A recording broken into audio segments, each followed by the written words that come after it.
Hello, everybody. Welcome to another episode of the Uncanny Spirits Club. My hair is doing whatever it's going to do. Um, you may notice I'm talking a little funny and my mouth is moving a little bit different. I have not had like a stroke or something. It's okay. I'm not using that as a joke either. I'm not, making fun of it. That's one of the symptoms. But I have teeth problems back here, and they're better than they were several days ago, but I have to be real ginger on how I move my jaw. So yeah, it's going to be a little interesting. I wanted to make videos anyway because I got to keep up with my content. And I'm going to be doing two back to back. So you're going to have two videos of me kind of talking through my teeth here because it limits the amount of jaw movement. So the first one is going to be in my last video, too. Was from Cleveland Underground, and it was the bourbon whiskey finished in the black cherry wood. And I talked about getting the rye, and today I did. So this is the rye whiskey finished with black cherry wood. It's a little lower proof, I believe, than the other one. It's 90 proof. The other one I think was like 90 something, 94 maybe. It's got the batch number and the bottle number, and slightly more expensive by about $10, give or take. I think.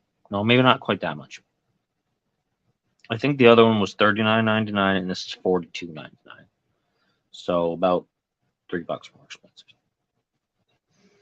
So let's get right into that. Synthetic cork, I think. Smells nice. It might be a real cork. It's hard to tell with this one. I think it's synthetic though. I think it's just designed to look more like a real cork. Again, it doesn't particularly matter to me so far, but I'm just mentioning it for people who are interested in that detail. Smells bright. Smells very much like a rye. So we're going to go ahead and pour some of that. In the bottle, it's a nice deep red color. I think the other one was kind of like this too. In the glass, it's still a little reddish, but it fades a little bit to be more orangey, more sunset. I think the last one I called it burnt sienna, like the Crayola crayon. So kind of like that. So I'm going to put that down there and pop the cork back in it. It smells nice and rye spicy. Nice, bright, very clean. Now, when I drink this, because of the state of the inside of my mouth here, you might see me wince from the alcohol burning a bit of the scraping that's going on in there. No big deal. That's not the alcohol. That's just me. Okay, so don't think when you drink this, you're suddenly going to be going, oh, my face, I'm in agony. No, that's just me. Okay. Let's see what we got.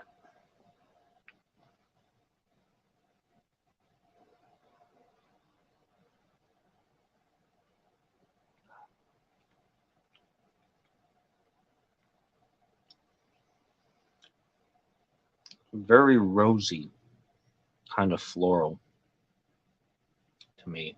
Although my taste buds are a little bit off because of what I got going on, but very creamy, super creamy. It's very nice. It doesn't heat up too much. It doesn't attack your face. It's attacking my face right now, but that's because I got problems. But it's not very, stabby, not very harsh. It's a very pleasant, and it has a very nice little tiny amount of warmth. It doesn't just barrel on down like a big ball of heat. It just slowly just gives you a nice warming sensation all through your upper torso there.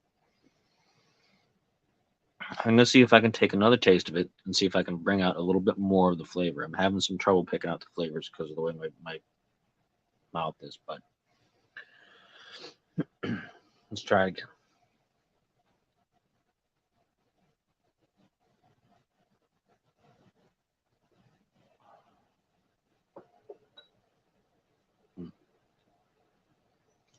It's good. Most of the time, I've been enjoying ryes more than I like the bourbons, but I think in this case, I think the bourbon was a little better. The bourbon had more of a nice fruit element to it from the black cherry wood, and while this was in the same um, wood, the whole process, they don't do the standard process. They use their witchcraft and things, but I think the wood imparted a bit better flavors into the bourbon than it does into the rye. And that by no means means this is bad, because this is still pretty good. It's just not as flavorful a rye as I've had before. So it doesn't stand out as much. Um, it's very subtle, very kind of subdued. And part of that, again, might just be my mouth. And I'm going to, at some point in the near future, probably get another one of these when this is improved and taste it again and see if I still have the same results. But yeah, it's decent. Is it worth the extra $3? Nah, I don't think so. I think the bourbon was better if you're looking for a bit more flavor and a bit more of a taste.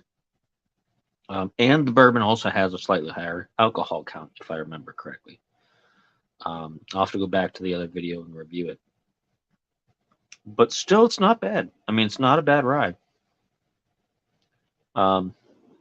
If I had other choices in this price category for a rye, I would probably pick those first.